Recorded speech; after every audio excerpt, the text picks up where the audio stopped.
Hi guys, welcome back once again to the channel. मेरा नाम है सुनिधि साहनी और आज की वीडियो में हम सॉल्व करने जा रहे हैं 10 इंपॉर्टेंट सोशोलॉजी क्वेश्चंस। जो भी क्वेश्चंस हैं वो इंग्लिश प्लस हिंदी दोनों में अवेलेबल हैं, तो हम इन दोनों को ही समझेंगे। एंड मैं पूरी कोशिश करूँगी कि मैं आपको हिंदी प्लस इंग्लिश दोनों में ही एमसीक्यूज का मतलब समझाऊँ। So our first question is type of authority in a religious sect is traditional, bureaucratic, rational या legal. The answer is traditional. तो रिलीजन से रिलेटेड कौन सी टाइप की अथॉरिटी होती है, तो हमें वो ध्यान रखना है कि that is traditional. And these are types of authorities by, ये जो ऑप्शंस हैं these are the types of authorities by Weber. Hindi में भी देख लेते हैं। एक धार्मिक पंथ में सत्ता का प्रकार है परंपरागत, नौकरीशाही, बुद्धि संगत या विधिक। द आंसर इज परंपरागत, that is traditional. Next question is, what an individual as an organism does not have at birth that is relevant to the process of socialization.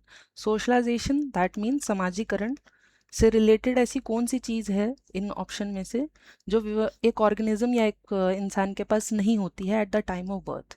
Instincts, capacities, reflexes, attitude. The answer is attitude. Attitude का मतलब है किसी व्यक्ति या किसी object, आई मतलब sorry व्यक्ति नहीं, मतलब किसी ऑब्जेक्ट या किसी इंडिविजुअल के प्रति कोई आइडिया रखना या कोई जजमेंट रखना। ठीक है, बेसिकली जजमेंट। ठीक है ना, किसी चीज़ के प्रति जजमेंट होना, दैट इज द एटीट्यूड। तो बर्थ के टाइम पे एटीट्यूड डेवलप नहीं होता है। ठीक है ना, वो धीरे धीरे करके फिर बाद में as a socialization process continues तब होता है एटीट्यूड का डेवलपमेंट। एक जीव के रूप में एक व्यक्ति के पास जन्म के साथ क्या नहीं होता है जो सामाजिकरण की प्रक्रिया में प्रासंगिक होता है। मूल प्रवृत्ति, क्षमताएं, प्रतिव्रत, मनोवृत्ति। द आंसर इज मनोवृत्ति और attitude. Okay,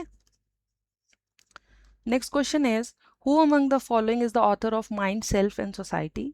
Talcott Parson, Margaret Mead, George H Mead या Gardner Murphy. The answer is Mead. Okay, so you should remember, and it's a very famous book by Mead, and it was published after he died, या ये कह दीजिए post humerus work है उनका ये। ठीक है ना, जो उनके स्टूडेंट्स ने छापा था या छपवाया था। तो यू शुड रिमेंबर दिस। निम्नलिखित में से कौन माइंड, सेल्फ एंड सोसाइटी का लेखक है? The answer is George H Mead. In a family, the grandfather was a potter in a village, and father taught in a school of a town, and now son is an engineer in a multinational company in a metro city. ये किस type की mobility का example है? Okay, तो grandfather Potter हैं, कुम्हार हैं। ठीक है, आई थिंक कुम्हारी बोलते हैं। फिर फादर जो हैं वो हमारे स्कूल टीचर हो गए, और जो बेटा है वो इंजीनियर हो गया। तो किस टाइप की मोबिलिटी है ये?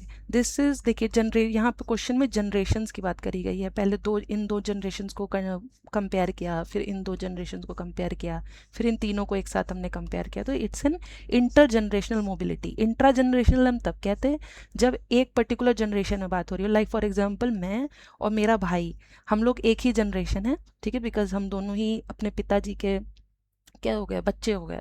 ठीक है, तो हम एक ही जनरेशन है। एंड अगर हम दोनों के बीच में, लाइक फॉर एग्जांपल मैं टीचर हूँ और मेरा भाई जो है वो आईएएस ऑफिसर बन जाए, तो क्या हो जाएगा? तो मोबिलिटी और बढ़ा। ठीक है ना, या फॉर एग्जांपल अगर मान लो मैं, हाँ मतलब मैं किसी ऐसी बड़ी पोस्ट पे नहीं हूँ लेकिन मेरा भाई बड़ी पोस्ट पे है फॉर एग्जांपल, तो that would be called intra generational mobility.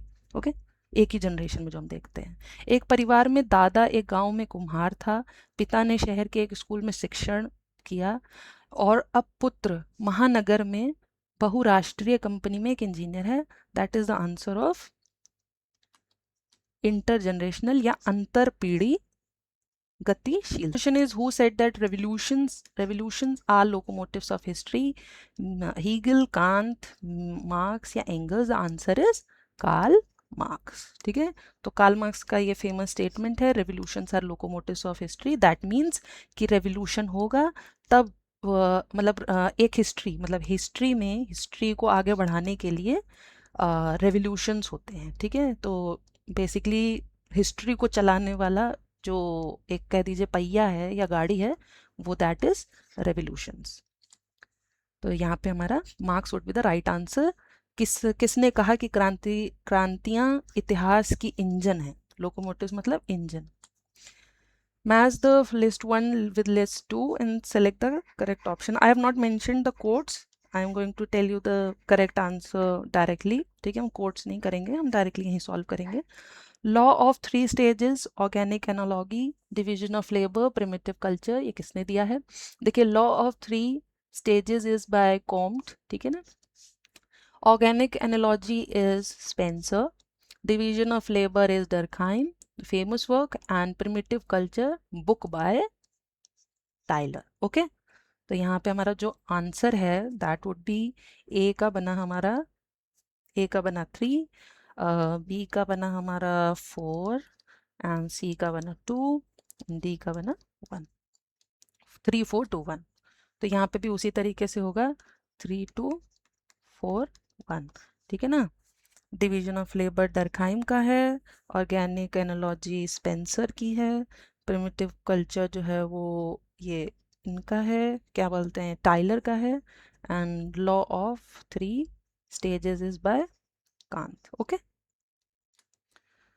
To Emile Durkheim moral density का क्या मतलब है? Sheer increase the number of individuals working morally, individuals feeling sobriety, increase interaction between the individuals. The answer is increase interaction between the individuals. मतलब लोगों के बीच में interaction का बढ़ना, व्यक्तियों के बीच अधिक अंतर क्रियाएं. ठीक है, तो दरखाइम के लिए नैतिक धनत्व का अर्थ क्या है? ठीक है, next question is self fulfilling prophecy was the concept explained by Max Weber, Merton, Parson या none of the above. The answer is Merton.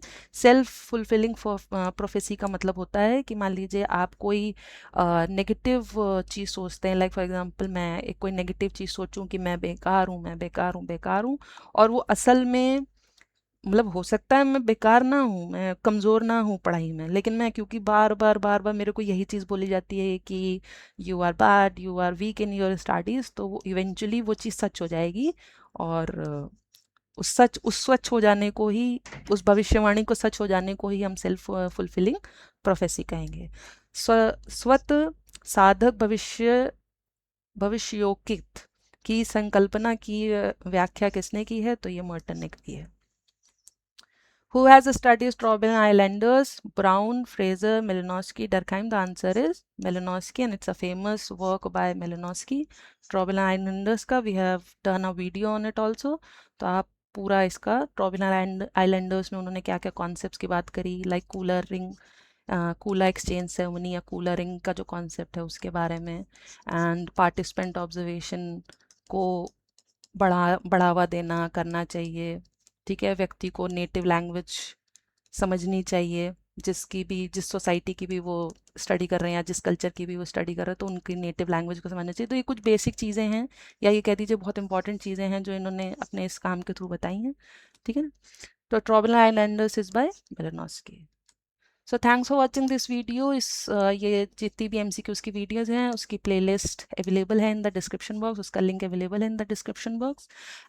Thanks once again for watching this video. हम फिर मिलेंगे एक नेक्स्ट वीडियो के साथ. तब तक के लिए आप लोग पढ़ते रहिए और हमेशा खुश रहिए.